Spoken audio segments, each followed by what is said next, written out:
going on. Thank you so much. Feel like $1 million. Shout out TMZ, you up? Let me check out that rig. TMZ stands for the Mayweather Zone. How'd you find me, bro? I got my disguise on. I love my TMZ family.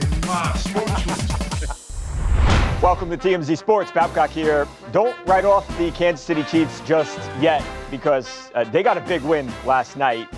Sunday Night Football, they beat the team that a lot of people think is the best team in the NFL in the Detroit Lions, hand the Lions the second loss of the season. Remember, they got beat badly by the Packers in week one, and a lot of people said, oh, with the coordinators gone from Detroit, team's no good anymore. Well, they have only proceeded to kick everybody's ass week in, week out since, and I think a lot of people, with the Chiefs struggling, Ed, thought that this last night was going to be a one-sided game where the Lions were going to handily beat the Chiefs, but it's just not what happened. Ultimately, the Chiefs win the game 30-17. Patrick Mahomes is 22 for 30, 257 yards, not the most prolific passing game yards-wise, but throws for 3 touchdowns, rushes for another touchdown. His tight end, Travis Kelce, who you want to talk about writing people off, people have said that he is done, Ed. Travis Kelce has a nice game, catches 6 balls for 78 yards. And again, it's just, I think, a big game for the Kansas City Chiefs to kind of put the NFL on notice, hey, these guys are not done yet. Yeah, and one of the biggest plays that everybody wanted to talk about happened with about 3 minutes left when the game was kind of out of reach.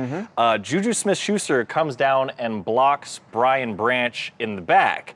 No flag is thrown, but you could tell that Branch is a little bit salty about it. Yeah. Well, it ends up leading to an all-out brawl. Here's that play, by the way. Yeah, you can see it there up at the top of the screen. Yeah. About 3 or 4 minutes later of game time, it ends up leading to, like I said, chaos. And here, you can see it right here. Yeah. When Brian Branch goes to shake Juju Smith's hand, he doesn't shake his hand.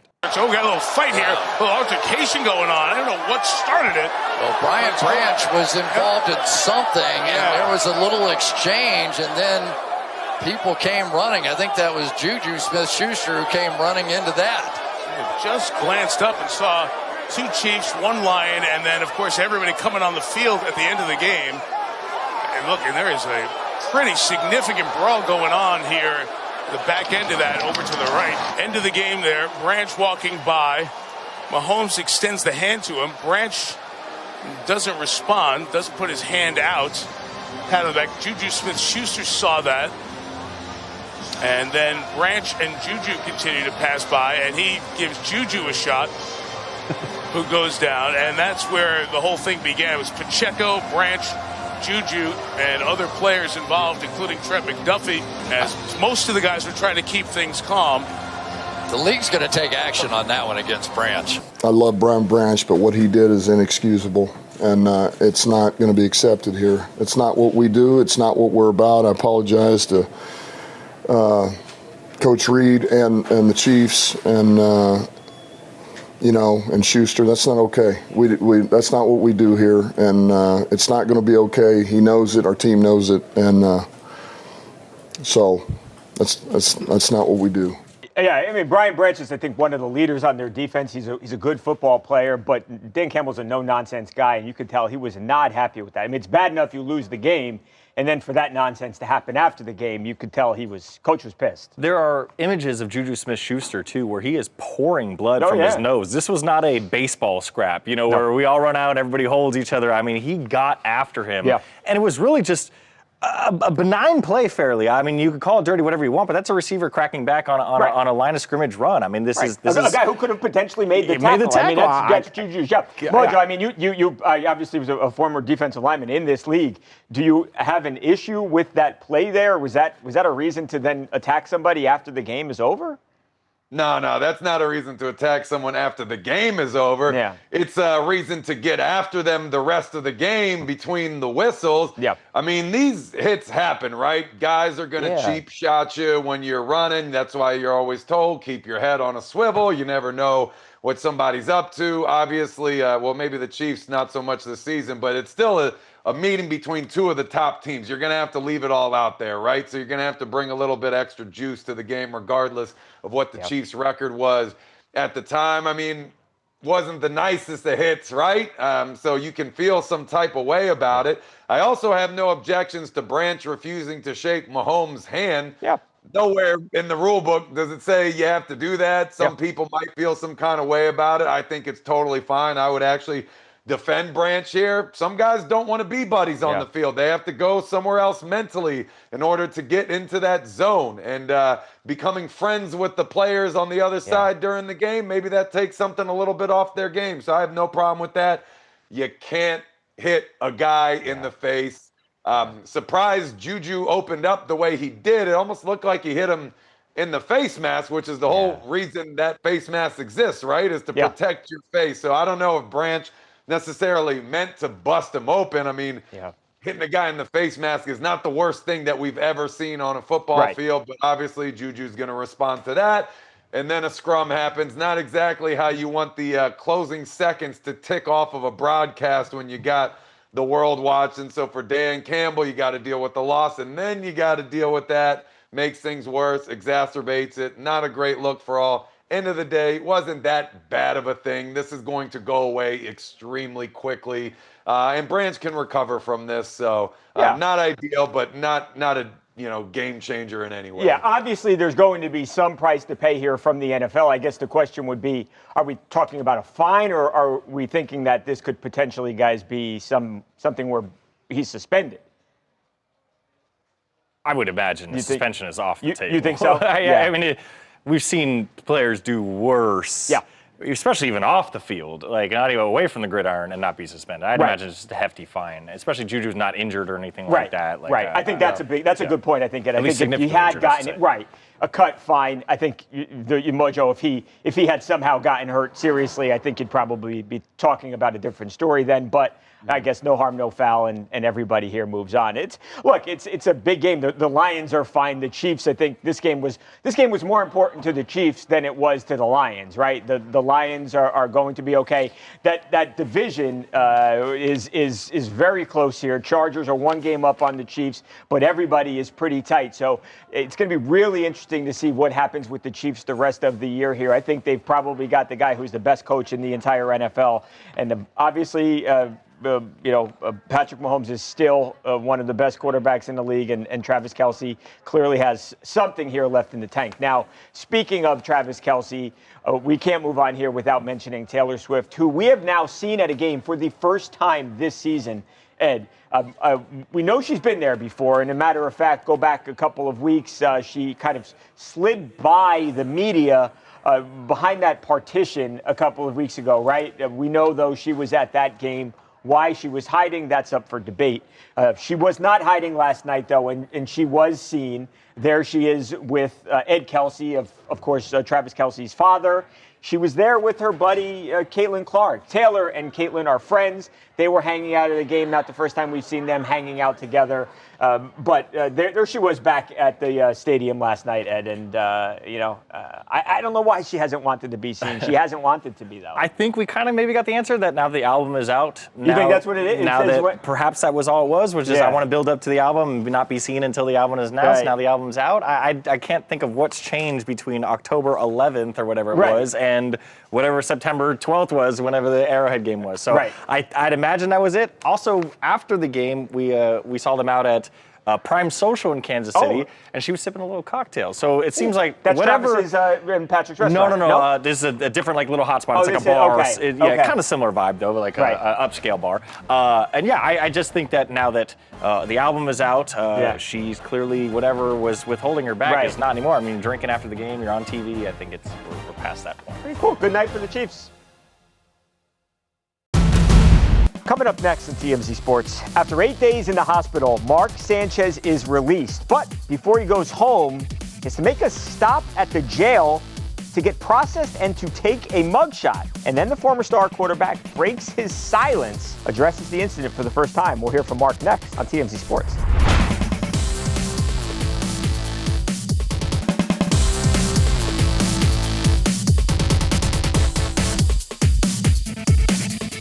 Welcome back to TMZ Sports. Mark Sanchez is out of the hospital after more than a week trying to heal up from these critical wounds that quite literally could have taken the former star quarterback's life, but it wasn't walking out of the hospital, getting on a plane, and going home. No, Mark Sanchez left the hospital, and then he went straight over to the police station, Ed, where he had to pose for a mugshot. Obviously, we know we've covered this all last week. In fact, we broke the story. Sanchez had been involved in an incident. We now have learned that police believe he was actually the aggressor here. And despite the fact that he was the aggressor or the instigator, Mark Sanchez, again, had really serious injuries. So he spends 8 days in the hospital, Ed. And then he's released and he goes off and he takes the mugshot. He's facing 4 charges, including a felony. Yeah, according to court records, he filed a petition to leave the state, presumably to come back home to California to recover and rest. But he has a court hearing date in November. And normally you have to kind of stay in the state until your court hearing, and then the judge can do what they want with you. So he filed this petition, and the judge said, okay, you could leave, but at first you got to go get processed. So that's why we see him leaving the hospital and taking his fingerprints and taking a mugshot. Now, he was asked while on the way in about the case and all that stuff, and he didn't answer. But on the way out, he spoke with media members, and I found it kind of fascinating. So let's take a look what he had to say. I just wanted to thank the first responders, Eskenazi Hospital. That's right, you're going to hit some. I just want to thank Dr. Mossler, the surgeon. She saved my life, so I'm grateful for that. Sorry, I can't answer all your questions. Are you feeling any better? Thank you, guys. I'm recovering slowly, man. Appreciate it. It's a long process. Wow, he seems so somber there, Ed, and I don't know if it's the injuries, this guy's world has collapsed, right? Yeah. I mean, you're talking about a guy facing 4 criminal charges, 6 years in prison potentially. He's got a civil lawsuit already. He's probably going to lose his job. I mean, this is going to cost him millions of dollars, maybe his freedom. I mean, his life just upside down in Yeah, the most notable thing I found from that was the injuries. For him to basically praise his surgeon the way he did, like you said, tells me he might have died. I think it was close. I really think on it the was close. precipice of dying. I do. And not only that, but the way he's moving, he can barely get in that car. Right. This is 8 days later. Right. He could barely move. That arm is tucked to his rib cage. A 38-year-old world-class athlete. Yeah, and you know that, like, if you have rib injuries and you lift your arm up, you really feel that there, and like he doesn't want to move it at all. Right. So he's in a tremendous amount of pain. But the other part is what you mentioned is the somberness. You feel it through this TV, and I know he's just been stabbed, almost lost his life, but it feels so much heavier than that. Like you said, that man, I don't know if he comes back to the public sphere after this. I don't either. Coming up next on TMZ Sports, we're going to learn a very important lesson. Do not call boxing superstar Clarissa Shields by the wrong name, or her boyfriend. He may hit you in the face with a book. We'll explain next.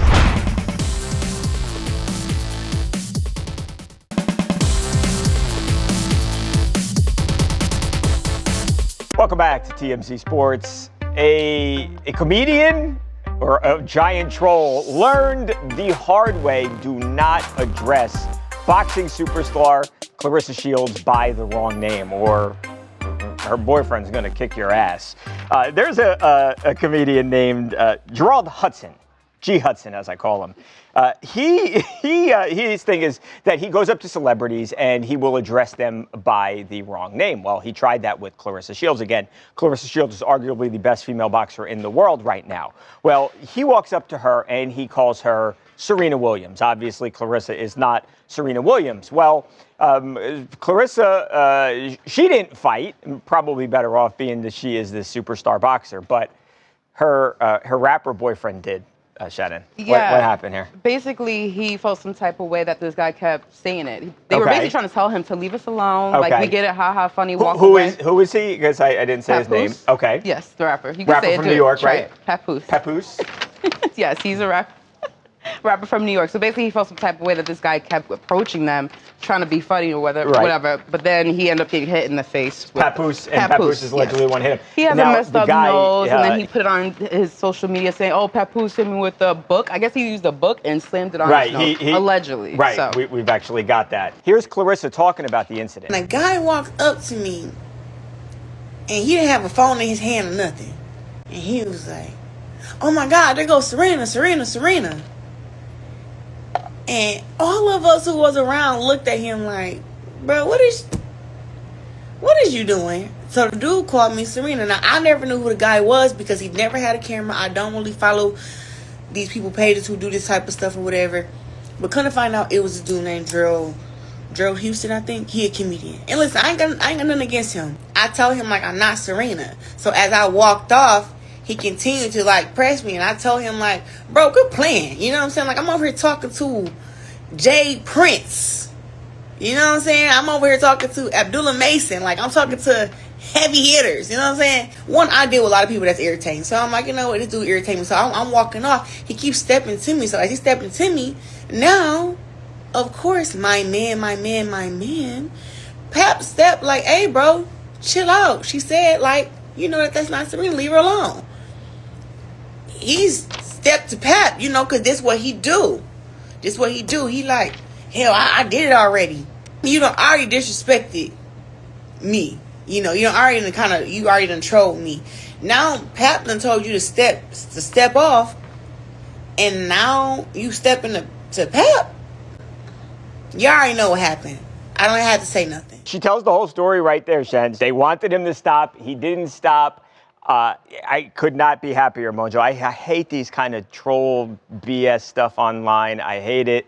And also, I mean, it's like it's a perfect case of play stupid games, win stupid prizes. I mean, they told him, leave us alone. And like, Papoose, you really don't want to like approach like that. And I mean, anybody that you troll, you can't expect them to have the same reaction that everybody else did. Right. And I mean, with Papooses history, I mean, he beat up Remy Ma's boyfriend too. Right. So it's like, we all know Papoose ain't the one to play with. I mean, for every one of these things that's funny, there's like 200 of them that are not funny, and you know, all the non-funny guys trying to replicate the ones that are actually funny.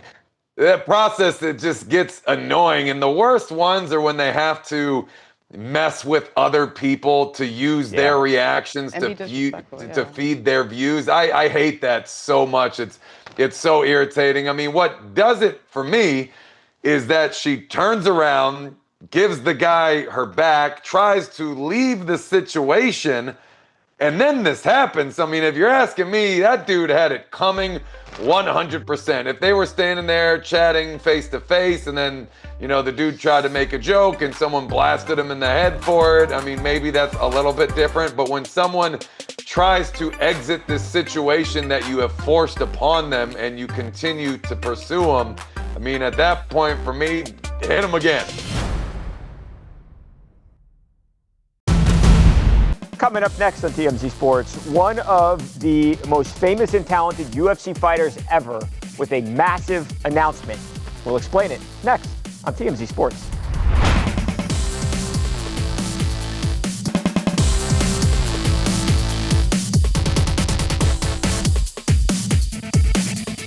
Welcome back to TMZ Sports. Babcock here. Huge news in the UFC. One of the best fighters, one of the most dominant and best champions in MMA history has retired, José Aldo. And the way he did it was awesome. So the UFC just happened to have been in Brazil. It's where José Aldo is from. They were in Rio de Janeiro over the weekend for a big card. And while Jose was not fighting, he did use the moment, being in Rio in front of his beloved fans, to retire in what was a really emotional moment. Watch this.